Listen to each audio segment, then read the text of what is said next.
Ороз айы негизи мен үчүн эң биринчиден майрам. Эң биринчиден ушул сабырдуулукту тарбиялоо айы, эс ала турган ай чыгармачыл адамдар үчүн. Көбүрөөк Кудай менен байланышып, өзүмө, жакындарыма, балдарыма, үй бүлөмө жакшылык сурай турган убакыт. Достор менен күнүгө көрүшө турган убакыт, тарайбектерге ооз ачуу жана сахурларда көрүшүп, жакшы бир маяк кура турган убакыт. Мен орозо мен үчүн чын жылда сагынып күткөн бир керемет ай. Рамазан мен үчүн бул кечиримдүүлүктүн айы, сабырдуулуктун айы, ынтымактын айы. Негизи өзү Рамазан бул бейиштердин эшиги ачылган ай.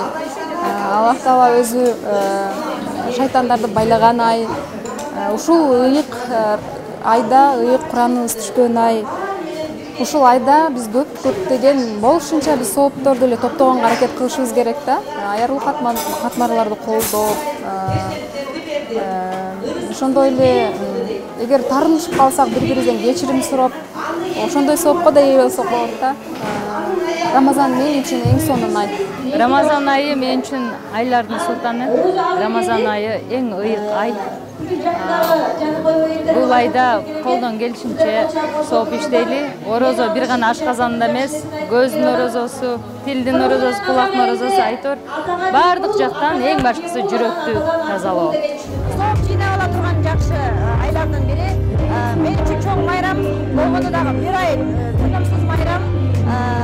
Рамазан айы мен үчүн Аллахка жакындоо, Аллахтан болгон жакшы тилегимди сурап алуу.